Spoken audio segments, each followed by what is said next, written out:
आप जैसा कि देख रहे हैं कि बांदा विश्व के पटल में अपना नाम तो ला रहा है, पर किस लिए ला रहा है कि हम गर्मी में नंबर 1 हैं। हमारी ये स्थिति हो गई है कि हम गर्मी में नंबर 1 आएंगे। क्या कर रही है हमारी सरकारी मशीनरी, क्या कर रहा है ये तंत्र।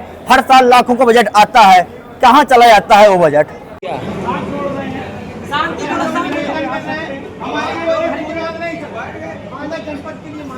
हम जिला कार्यालय के सामने हैं और यहाँ पर जल जीवन बचाने का एक बड़ा आंदोलन चला और इन लोगों का कहना है कि लगातार बांदा सबसे ज़्यादा तापमान में है और यहाँ पर अवैध खनन और पेड़ चौड़ीकरण के कारण हजारों काटे जा रहे हैं। इसके बचाने के लिए एक हमारे जिला अधिकारी को ज्ञापन देकर मुख्यमंत्री तक ज्ञापन पहुंचाने का मांग की है। अगर नहीं हमारी मांगें पूरी होंगे तो फिर आगे और बड़ा आंदोलन करेंगे।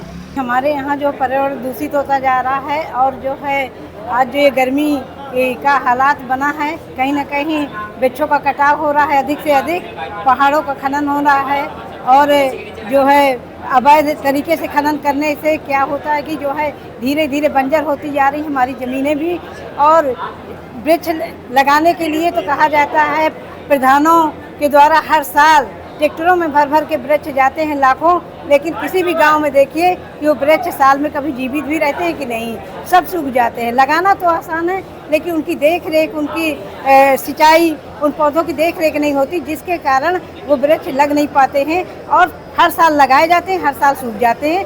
जैसा कि हम सब इकट्ठा हुए हैं, एक समस्त बांदा वासियों की एक मुहिम है कि हमें अपना जंगल, पहाड़ और पानी के संरक्षण, पर्यावरण को बचाना है। तो सबसे पहली बात तो अभी 5 जून 2026 तक निकल गया है, जिसपे कि बहुत सारे लोगों ने आदेश निकाले कि 50-50 पेड़ लगाने। बहुत से लोगों ने 50-50 पेड़ लगाए भी। उसमें से कितने पेड़ वो लोग बचा पाएंगे ये उनसे पूछिएगा। उसमें से कितने पेड़ वो बचा पाएंगे हम उनसे पूछेंगे।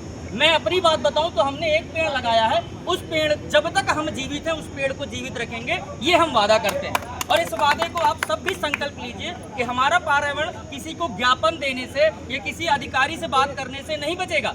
मेरी बात को अन्यथा मत लीजिएगा। इस पर्यावरण की सुरक्षा जो होगी ये हम सबसे ही होगी। जिसके घर में अगर जगह है तो कम से कम एक पौधा लगाएं। घर में जगह नहीं है तो सड़क के बाहर एक पौधा लगाएं, तभी हमारा पर्यावरण सुरक्षित होगा। इसी तरह पानी को लेके है कि पानी भी हमें बचाना है, क्योंकि घर में हम महिला जरूर है लेकिन घर में महिलाएं पानी भी बहुत बर्बाद करती हैं। उस पानी को भी बचाना है। घर में आरओ लगे होते हैं, उसका पानी कितना बर्बाद होता है, तो उस पानी का भी उपयोग करें। महिलाएं हैं जो वो पानी ऐसे भरे कि उससे बर्तन धुल जाए कम से कम, तो हमारा पानी बर्बाद ना होगा। आपके बड़े बड़े अधिकारियों के, नेताओं के बच्चे तो विदेशों में चले जाते हैं, जहाँ का happiness index number 1, number 2, number 3 में आता है। हमारा हैप्पीनेस इंडेक्स कहाँ जाता है? 150 के पार। हमारे गर्मी के इंडेक्स में क्या हमें नंबर 1 में लाके क्या आप दूर चले जाएंगे? आप अपने बंद एसी के कमरों में रह रहे हैं, हम यहाँ गली में धूप में सड़ रहे हैं। क्या हम कोई कीड़े मकोड़े हो गई है इस देश की जनता? इसलिए हम आज आए थे कि हमारे जनपद को कृपया करके ये सरकारी तंत्र बचाए। आप लगातार देखिए, जैसे ही सड़कों का चौड़ीकरण होता है पेड़ काट दिए जाते हैं, पर नए पेड़ जो लगते हैं वो पेड़ कहाँ जाते हैं? एक पेड़, एक पौधा लगाया जाता है। 100 साल पुराना वैसे जो ऑक्सीजन दे रहा था, क्या वो एक छोटा सा पौधा दे पाएगा? उस पेड़ को तैयार होने में कम से कम 20 से 25 साल लगेंगे।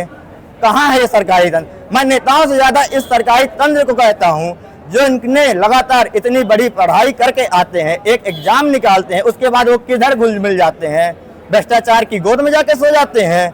हमें नहीं चाहिए ऐसा देश, हमें नहीं चाहिए ऐसा जनपद। हमें हमारे पुराने दिन लौटा दो, हमें हमारे पुराने दिन लौटा दो, हमारे बांदा को बचा लो, हमें हमारी नदियाँ लौटा दो, हमें हमारे पेड़ लौटा दो। अगर आप हमें नहीं लौटा सकते, जितना है उतना ही छोड़ दो, हम उनको बचा लेंगे, हम अपने आप को बचा लेंगे।